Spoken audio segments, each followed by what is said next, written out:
I'm not a lawyer, but I did speak to one.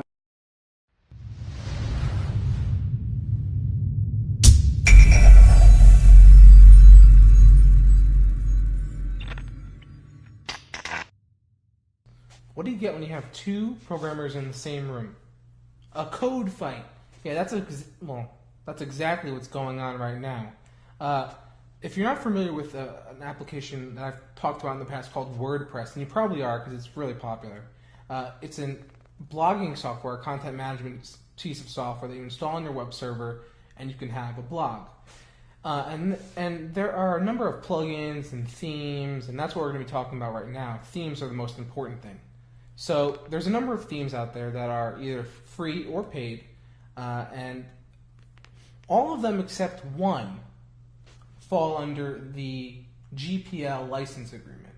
That is a legal document, has to do with copyright law, and essentially all themes fall under that, even paid ones, which means that if you have a paid theme, and this is actually a problem for many of these commercial professional theme companies out there, you have a theme, you sell it, there's nothing stopping anyone under the GPL license from reselling it or giving away for free, so to speak. For free, really. I mean, you can give it away for free to undercut the actual company that's selling the theme. So a guy named Chris, who runs a website and a company called DIYthemes.com. He's also the creator of the Thesis framework theme for WordPress. Now, according to Matt, who is the creator of WordPress, Chris's theme is the only theme that does not follow the GPL license. Now, today, for whatever reason, this must have been brewing for a couple of years now, because Thesis has been around for a couple of years. And either of these guys seriously dislike each other, or something's going on here. And Matt says that he's willing to forgive Chris if he just changes the license agreement. Chris doesn't. Now, here's the background. Chris doesn't want to do that, obviously, because he doesn't want his theme to be resold or given away for free after someone purchases it, because that's his work.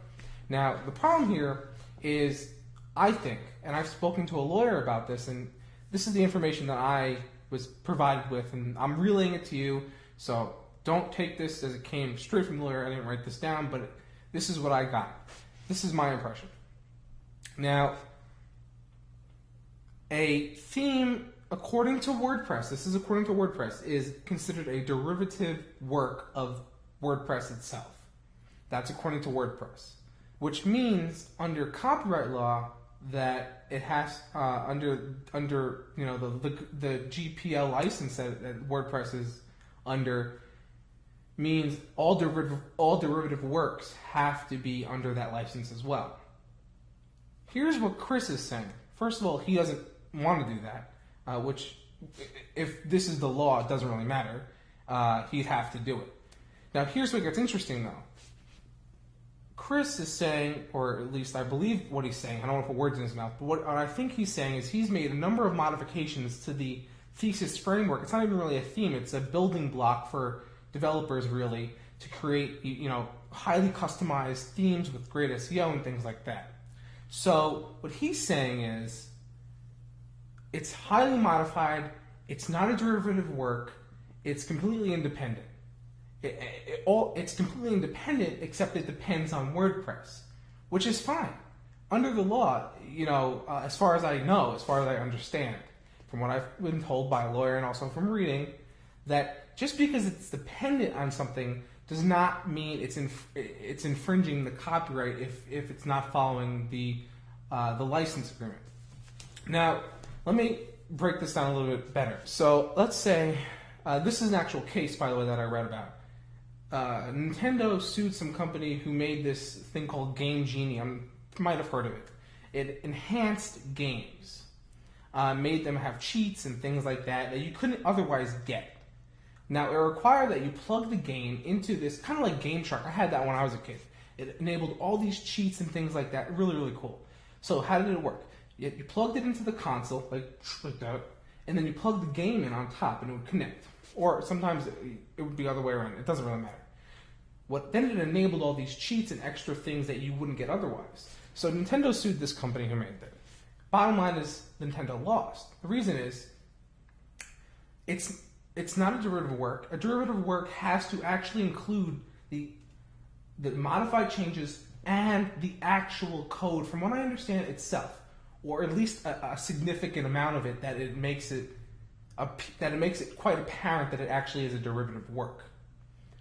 Thesis doesn't include, as far as I can tell, a large or substantial amount of WordPress code, if any. Maybe it contains a little in certain aspects, maybe calling functions, like functions of WordPress, like comments and things like that, which in that case really is not a derivative.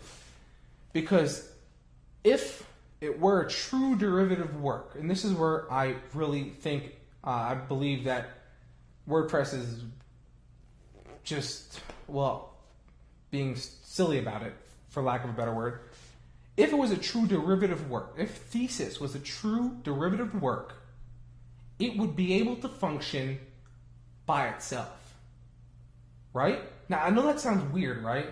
But if it was truly a derivative work, let's say Chris took Thesis and he built his own blogging platform underneath it, not just the design itself that he has, but he took Thesis and he put the blogging platform underneath it and he used large amounts of WordPress code, which is allowed under the GPL license.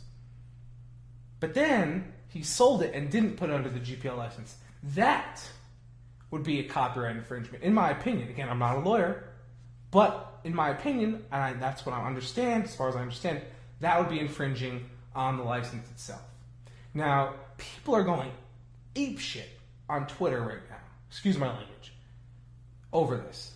And they're flooding Chris and just a whole bunch of crazy things. And this guy hasn't even done anything wrong. So, because remember, we live in a country, in the United States, innocent until proven guilty. He hasn't done anything wrong yet. Or hasn't been proven of doing anything wrong yet. The court, this hasn't even been sued yet. You guys are jumping to mass conclusions. You're not lawyers. I said, I'm not a lawyer, but I'm just telling you what I think, based on speaking to one, and also based on reading up and doing some little research myself. You're jumping to conclusions before you even know the facts. I'm sure people are tearing apart his code right now looking for the slightest little things. In fact, I saw one guy post one little snippet. Has he found any more? I don't know. I didn't look, but that's one little snippet, and I don't even think that was completely. I think that might have been like a function call or something. I don't know. I don't think it was completely a WordPress taken from WordPress. So don't be silly, guys. This is stupid. And I'm not just saying this. I'm not just defending Chris because I'm switching to Thesis in a couple days or weeks or so from now. I sincerely think that I'm saying that because I'm being honest. I'm disclosing all the information that I need to. I'm being honest when I say you guys are being ridiculous by doing this. I mean, this is silly. So if Matt's going to sue Chris, then so be it. But I don't think he has a case. I want to know what you think. This is my question of the day to you. Thesis, WordPress. Is Thesis a derivative work? Is WordPress being fair in what they call a derivative work? I read their license and it's on the GPL, but it doesn't seem very fair if they're calling themes and plugins derivative works when they really may not be. So leave a comment. Let me know what you think. Thanks again for watching. We'll see you next time. And remember, take care of your computers and try not to break the law.